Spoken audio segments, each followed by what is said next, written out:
बहुत सारे लोग ये कहते हैं कि हम जब सुबह उठते हैं तो हमारे पास टाइम नहीं है कि हम खाना पकाएं, ब्रेकफास्ट बनाएं, क्या करें। तो आज आपको मैं 1 मिनट से भी कम टाइम में पावरफुल, बहुत ही प्रोटीन हाई और ताकतवर नाश्ता बनाने का तरीका बताने लगा हूं। जनाब, आप तकरीबन 3 बड़े खाने के चम्मच जो है वो दलिया ले लें।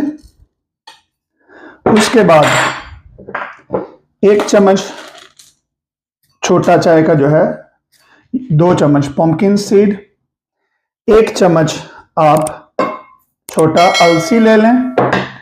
उसके बाद आधा खाने का चम्मच बादाम ले लें आप।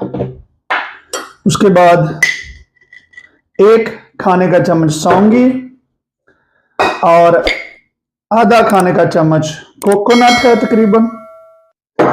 और जनाब 1 खाने